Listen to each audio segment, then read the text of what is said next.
Hello everyone, I am Mohammad Salim और आज हम लाइफ साइंसेस का ये पढ़ेंगे टॉपिक ट्रांसक्रिप्शन। ठीक है, तो ट्रांसक्रिप्शन क्या होता है? It is a process of formation of transcript and the transcript is RNA. तो मतलब कि आरएनए के बनने को क्या बोलते हैं?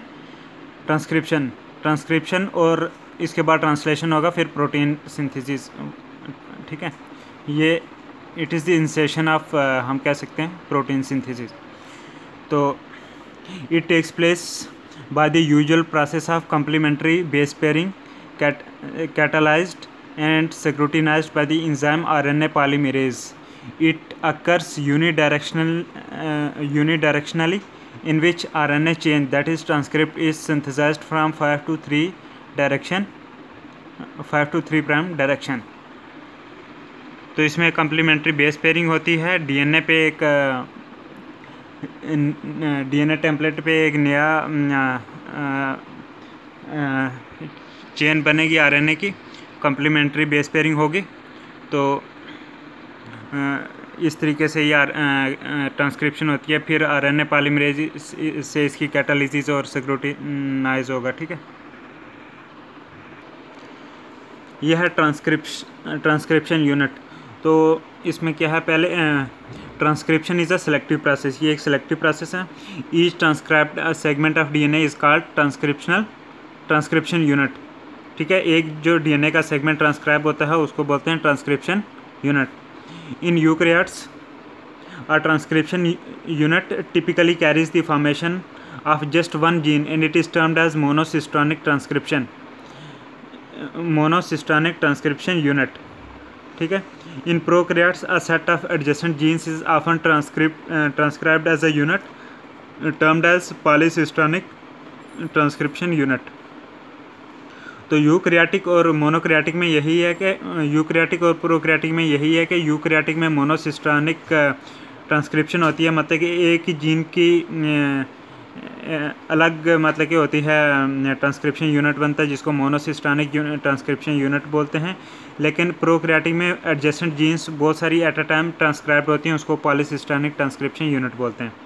ठीक है, the immediate product of transcription is called primary transcript. ठीक है, the eukaryotic transcription unit may be simple or complex. ठीक है, primary transcript produced from a simple transcription unit is processed to yield a single type of mRNA encoding a single protein. ठीक है, एक बार जब transcription हुई, primary transcript बना, ठीक है ना, सिंपल ट्रांसक्रिप्शन से उसमें प्रोसेसिंग होगी तो फिर क्या एक सिंपल मतलब कि mRNA बनेगा जो एक सिंगल प्रोटीन को कोड करेगा। ठीक है, उससे वो बनेगी। ये सिंपल वाले में आ गया। तो कम्प्लेक्स ट्रांसक्रिप्शन यूनिट में क्या होता है? Which are quite common in multicellular organism. तो ये कम्प्लेक्स ट्रांसक्रिप्शन यूनिट जो है मल्टीसेलुलर ऑर्गेनिज्म में ज़्यादा होते हैं। इसमें प्राइमरी आरएनए ट्रांसक्रिप्ट जो है उसकी प्रोसेसिंग होती है एक से ज़्यादा वे में, इन मोर देन वन वे। उससे क्या होता है? Leading to the formation of more than one type of mRNA। एक से ज़्यादा किस्म के mRNA बनते हैं। Encoding more than one type of polypeptides, एक से ज़्यादा किस्म की पॉलीपेप्टाइड्स बनती हैं। ठीक है, transcription starts from the first base pair that is called start point. Transcription उस फर्स्ट बेस पेयर से जिससे स्टार्ट होती है उसको स्टार्ट पॉइंट बोलते हैं। ठीक है ना, from this point RNA polymerase moves along the template. यहाँ से RNA polymerase step by step आगे बढ़ेगा। ठीक है ना, सिंथेसाइजिंग आरएनए बनाता जाएगा until it reaches a terminator sequence, जब तक वो उस टर्मिनेटर सीक्वेंस के पास पहुंचता है। ठीक है ना, तब तक ट्रांसक्रिप्शन चलती रहेगी। Sequences prior to the start point are described as upstream of it. ठीक है, जो स्टार्ट पॉइंट होता है जहाँ से ट्रांसक्रिप्शन शुरू होती है उससे पहले जो मतलब कि ये सीक्वेंसेस होते हैं डीएनए के, उनको बोलते हैं अपस्ट्रीम ऑफ इट। ठीक है ना, तो वो sequences which are after the start point, ठीक है ना, within the transcribed sequence, मतलब कि वो डीएनए के सीक्वेंसेस जो कि स्टार्ट पॉइंट के बाद आए, जो कि मतलब कि ट्रांसक्राइब्ड सीक्वेंस में ही कवर होते हैं। ठीक है, तो उनको बोलते हैं डाउन स्ट्रीम ऑफ इट। तो मतलब कि जो ट्रांसक्रिप्शन होती है वो डाउन स्ट्रीम से ही होती है। ठीक है, तो ट्रांसक्रिप्शन के दौरान एक ही only one strand of transcription unit is transcribe, ठीक है। ट्रांसक्रिप्शन यूनिट के 2 स्ट्रैंड होते हैं, सिर्फ एक ही ट्रांसक्राइब होता है, ठीक है ना। Therefore the transcript is identical in sequence with one strand of the DNA which is called the coding strand, ठीक है। इसलिए ट्रांसक्रिप्ट जो है वो सिर्फ डीएनए के एक स्ट्रैंड से ही मिलता है सीक्वेंस में, और इसलिए उस स्ट्रैंड को बोलते हैं कोडिंग स्ट्रैंड। और जो उसका कम्प्लीमेंट्री स्ट्रैंड होगा, ठीक है ना, उसको बोलेंगे टेम्पलेट स्ट्रैंड, ठीक है। मतलब कोडिंग और टेम्पलेट स्ट्रैंड, ठीक है ना। तो जो कोडिंग स्ट्रैंड होगा is also called sense strand या प्लस स्ट्रैंड, ठीक है ना। कोडिंग स्ट्रैंड को सेंस या प्लस स्ट्रैंड भी बोलते हैं। वाल the template strand is the anti sense और माइनस स्ट्रैंड, ठीक है। ये हो गया इतना। इन प्रिंसिपल अगर देखें पूरा सिस्टम के तहत, any region of the DNA double helix could be copied into 2 different RNA molecules, one from each of the 2 DNA strands, ठीक है। कि डीएनए डबल हेलिक्स जो है उसका कोई भी रीजन जो है कॉपी होकर और 2 जो है आरएनए मॉलिक्यूल्स बना सकते हैं, एक स्ट्रैंड से एक और दूसरे से दूसरा आरएनए। इन रियलिटी में क्या होता है कि सिर्फ only one DNA strand is used as a template in each region. तो हकीकत में यह है कि सिर्फ डीएनए का एक ही स्ट्रैंड टेम्पलेट के तौर पर यूज़ होता है, ठीक है। तो ये एक यहाँ पे स्ट्रैंड दिया हुआ है कि ये डबल स्ट्रैंडेड डीएनए, इसके 2 स्ट्रैंड ऊपर नीचे, ठीक है ना। एक को बोलेंगे हम कोडिंग या सेंस स्ट्रैंड और दूसरे को बोलेंगे टेम्पलेट और एंटी सेंस स्ट्रैंड। इससे ये बनेगा क्या, आरएनए। तो आरएनए के सीक्वेंस आप देख सकते हो कि देखो ये जो नीचे वाला स्ट्रैंड है, ठीक है, इसके सारे अपोजिट आ गए ये वाले, ठीक है। मतलब कि यहाँ पे थायमिन है, यहाँ पे एडेनिन, यहाँ पे एडेनिन है, लेकिन आरएनए में आपको पता है कि एडेनिन का थायमिन होना चाहिए, लेकिन थायमिन जो है आरएनए में नहीं होता, उसके बदले होता है यूरासिल। तो यहाँ पे ये बन गया, ठीक है ना। ये नीचे वाला स्ट्रैंड है, इसके पूरा अपोजिट बन रहे, ठीक है। और इस वाले स्ट्रैंड को क्या बोलेंगे, टेम्पलेट और एंटी सेंस स्ट्रैंड, इसको टेम्पलेट स्ट्रैंड बोलेंगे, ठीक है, क्योंकि इसके अपोजिट वाले बेस पेयरिंग इसी से हुई, ठीक है। और जो ऊपर वाला देखना,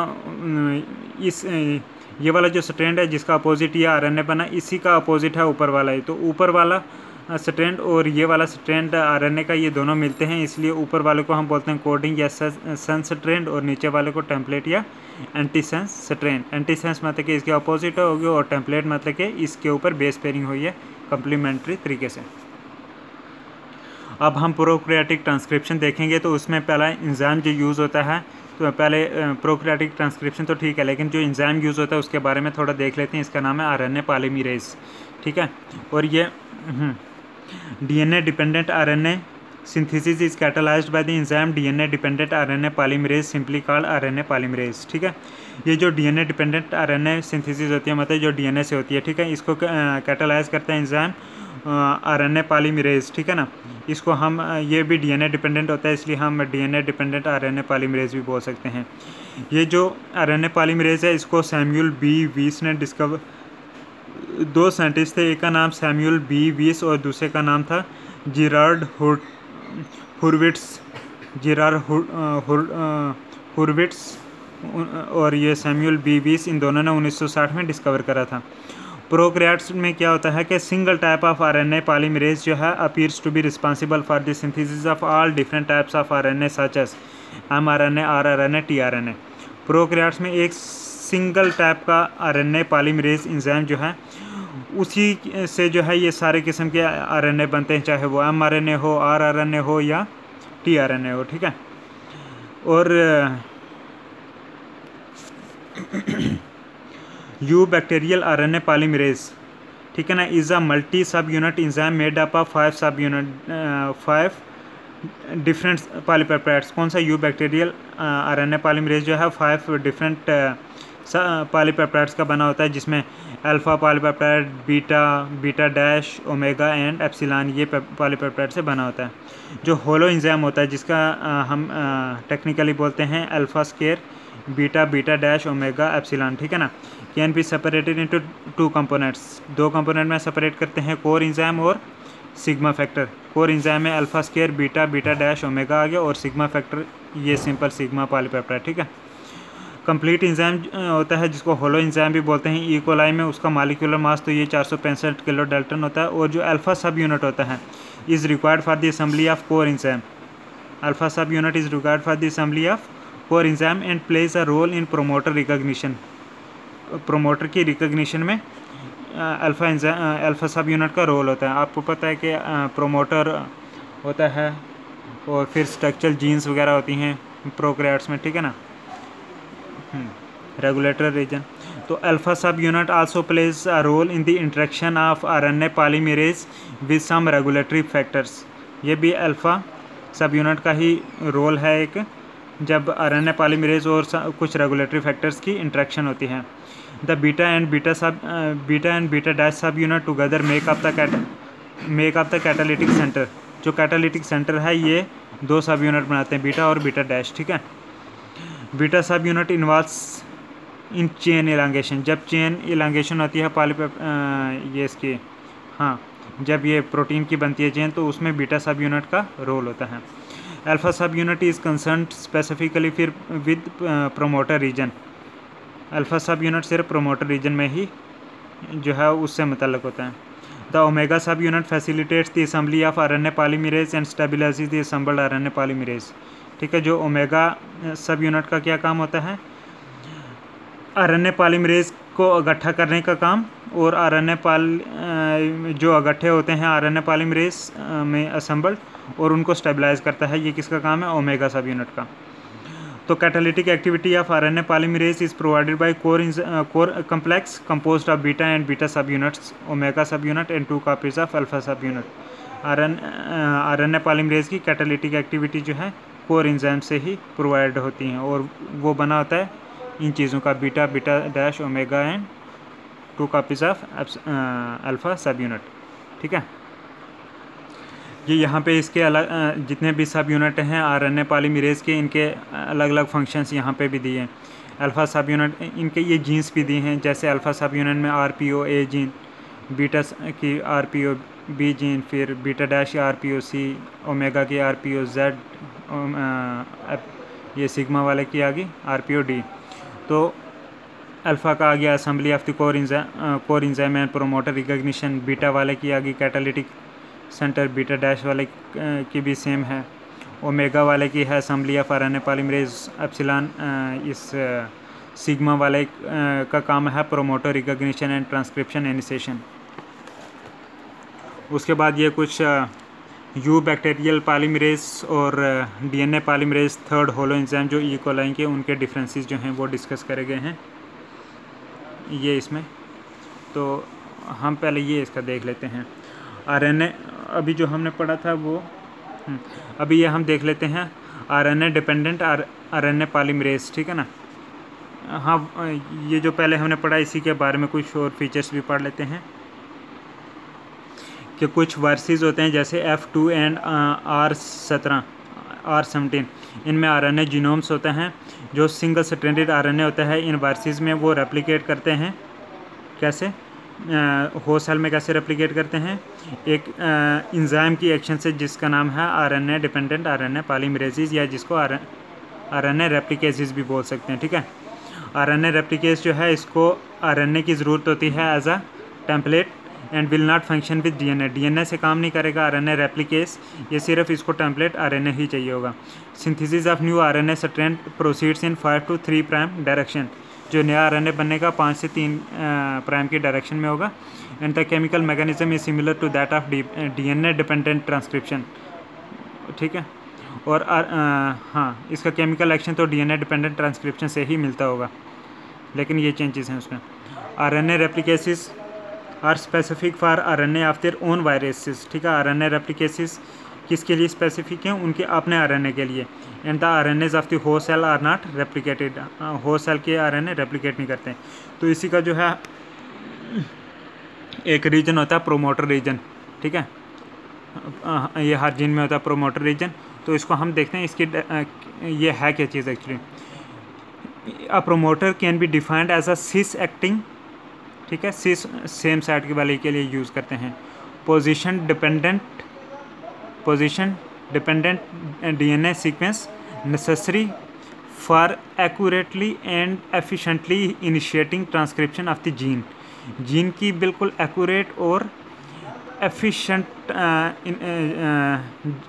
ट्रांसक्रिप्शन इनिशिएट करने के लिए नेसेसरी है, और ये सिस एक्टिंग वाला होता है प्रोमोटर, और डिपेंडेंट डीएनए सीक्वेंस होता है, ठीक है ना। और the DNA sequence of the promoter region is recognised by the RNA polymerase. RNA polymerase इसको जो प्रोमोटर रीजन का डीएनए सीक्वेंस है इसको रिकॉग्नाइज करता है। Best characterised prokaryotic promoters are those of the bacteria E coli के ज़्यादा जाने जाते हैं। That is recognised by the sigma 70, ठीक है। ये जो सुपर स्क्रिप्ट है 70, इट इंडिकेट्स मॉलिक्यूलर मास जो कि है 17 किलो डाल्टन आरएनए पॉलीमरेज का। और इसमें it contains 2 6 base pairs of consensus sequences, -10 और -35 सीक्वेंसेस होते हैं। -10 सीक्वेंस जो है होता है इसको प्रीबनाउ बॉक्स भी बोलते हैं, ठीक है। -10 the term consensus sequence is applied to the nucleic acid and protein. Nucleic acid और प्रोटीन के लिए ये टर्म कंसेंसस सीक्वेंस यूज़ होती है।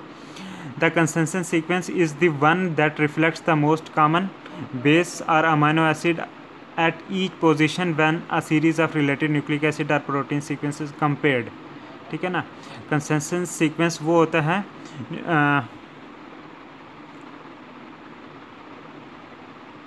जो कि मोस्ट कॉमन बेस या अमाइनो एसिड को शो करता है हर पोजीशन पर, जब बहुत सारी न्यूक्लिक एसिड और प्रोटीन सीक्वेंस जब कंपेयर करे जाते हैं, ठीक है। ये एक स्ट्रक्चर है इसका, ये -35 वाला बॉक्स है और ये -10 वाला बॉक्स है, ठीक है ना। तो ये अपस्ट्रीम है, तो ये आगे डाउन स्ट्रीम, ये +1 वाला है, ठीक है ना। ये डाउन स्ट्रीम वाला, ये पीछे अपस्ट्रीम, तो ट्रांसक्रिप्शन यहाँ पे होती है, ठीक है। तो ये इसमें जो अपस्ट्रीम वाला दिखाया गया, तो यहाँ पे ये एक होता है कंसेंसस सीक्वेंस -35 वाला बॉक्स जिसको TTGACA, ठीक है ना, -30 कंसेंसस सीक्वेंस। फिर ये 16 से 18 बेस पेयर वाला, फिर ये -10 बॉक्स आ गया जिसको TATAAT टाटा, ठीक है ना, -10 वाले को, ये भी कंसेंसस सीक्वेंस है। फिर उसके बाद जो है यहाँ पे ट्रांसक्रिप्शन इनिशिएशन साइट आ जाती है +1 से, ठीक है ना। फिर डाउन स्ट्रीम वाला है। तो ये डायग्राम किसकी थी, बैक्टीरियल प्रोमोटर की डायग्राम है, ठीक है ना। Such as that from E. coli shown here share 2 regions of consensus nucleotide sequence. These regions are located 35 and 10 base pair upstream from the start point of transcription, which is indicated as +1.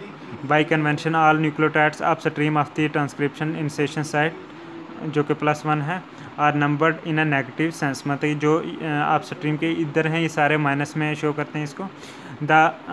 these elements function only in double stranded DNA. ये element सिर्फ double stranded DNA में ही काम करते हैं, ठीक है।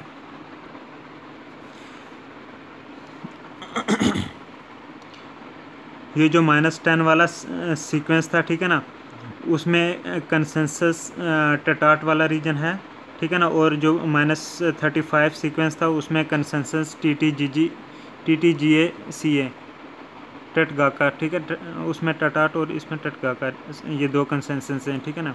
-10 और -35 वाले रीजन्स को डेजिग्नेट करते हैं to reflect their approximate distance in nucleotide from the start site. ये सिर्फ स्टार्ट साइट से न्यूक्लियोटाइड का कितना डिस्टेंस है अप्रॉक्सीमेट, वो शो करने के लिए इनको ये जो है -10 -35 वाले रीजन को डेजिग्नेट करते हैं, ठीक है ना। The distance separating the -35 and -10 sites in between, हाँ, is between 16 and 18 base pairs. वो डिस्टेंस जो कि -35 और -10 साइट्स को के दरमियान में, वो 16 और 18 बेस पेयर्स का, और -10 hexamer lying 6 to 7 base pair upstream of the start point, ठीक है। Some strong promoters have 80 means adenine thymine rich sequences होते हैं जो कि 40 से 60 न्यूक्लियोटाइड अपस्ट्रीम रीजन में पाए जाते हैं, कुछ स्ट्रांग प्रोमोटर्स में, ना कि हर एक में। और ऐसे इसको बोलते हैं UP element, means upstream promoter element. UP element means upstream promoter element. It interacts with alpha sub unit of the RNA polymerase. कौन? ये यूपी एलिमेंट। ये कंसेंसस सीक्वेंस था -35 रीजन और -10 रीजन प्रोमोटर के में दिखाया हुआ, ठीक है ना। ये ट्रिप्टोफान ओपरान का, ये डिफरेंट, ये लामडा P2 का, ये लैक ओपरान का, ये रैक ए का, ये लैक्स ए का, ये T7, ठीक है ना। ये -35 रीजन के ट्रिप्टोफान ओपरान में TTGACA, ठीक है ना। ये ट्रिप्टोफान का हम देख लें TTGACA। अगर लैक ओपरान का देखें इसमें TTTACA, कौन सा? -35 वाला। तो बीच में स्पेसर है। फिर -10 वाला देख लें ट्रिप्टोफान में TTAACT है, लैक ओपरान वाले में TATGTT, ऐसे वाला, ठीक है ना। स्पेसर ये है। फिर ये ट्रांसक्रिप्शन स्टार्ट साइट जो हैं ये ऐसे मेंशन करिए। तो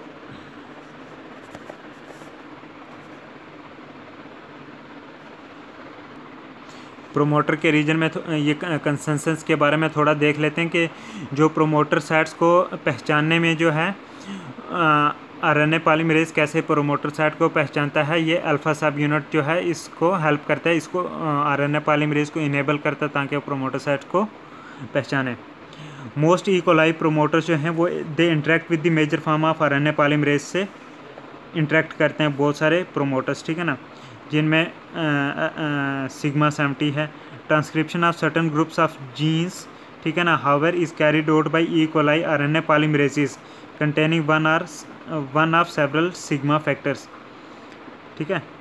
कि कुछ ग्रुप ऑफ जीन्स की ट्रांसक्रिप्शन जब होती है वो कौन करवाता है? ई कोलाई आरएनए पॉलीमरेजेस में, जिनमें एक या एक से ज़्यादा अल्टरनेटिव सिग्मा फैक्टर्स हों, ठीक है ना। ये जो अल्टरनेटिव सिग्मा फैक्टर्स होते हैं जिनमें sigma 28, sigma 32, sigma 38, sigma 54, they recognise different consensus promoter sequences than sigma 70, ठीक है। तो ये कुछ अल्टरनेटिव सिग्मा फैक्टर्स और कंसेंसस ये दिए हुए कंसेंसस सीक्वेंस, ठीक है ना। जैसे एक हम देख लेते हैं सिग्मा 54 का, इसका आप स्ट्रीम -35 वाला जो कंसेंसस का जो सीक्वेंस है वो है TTGGCACA और इसका फंक्शन है नाइट्रोजन असिमिलेशन का। ऐसे जो हीट शॉक रिस्पांस होती है उसमें सिग्मा 32 का जो उसका रोल है, और अपस्ट्रीम जो सीक्वेंस है उसका वो TNTCNCCTTGA, ये ऐसे है। तो आगे वाली वीडियो में हम इसके पूरे जो है इनिशिएशन, इलांगेशन और टर्मिनेशन वाले स्टेप्स हम पढ़ेंगे, ठीक है ना। ये इलांगेशन पढ़ेंगे, देन ये इनिशिएशन, देन इलांगेशन और उसके बाद टर्मिनेशन, और फिर उसमें ये कंप्लीट हो जाएगी प्रोकैरियोटिक की ट्रांसक्रिप्शन। उसके बाद यूकैरियोटिक वाले में देख लेंगे थोड़ा, न्यूक्लियर आरएनए पॉलीमरेजेस पढ़ लेंगे। फिर यूकैरियोटिक प्रोमोटर कैसा होता है, आरएनए पॉलीमरेज फर्स्ट प्रोमोटर कैसा, आरएनए पॉलीमरेज सेकंड प्रोमोटर कैसा है, ठीक है। तो फिर आरएनए पॉलीमरेज थर्ड प्रोमोटर, ये सारे यूकैरियोटिक में पाए जाते हैं, ठीक है ना। फिर इसी तरह transcription initiation with polymerase, RNA polymerase second, ठीक है ना, उसमें ट्रांसक्रिप्शन फैक्टर कौन कौन से आ गए, ठीक है। तो यह हम आगे वाली वीडियो में पढ़ेंगे, तो इसलिए आगे वाली वीडियो का इंतज़ार करें। Thank you.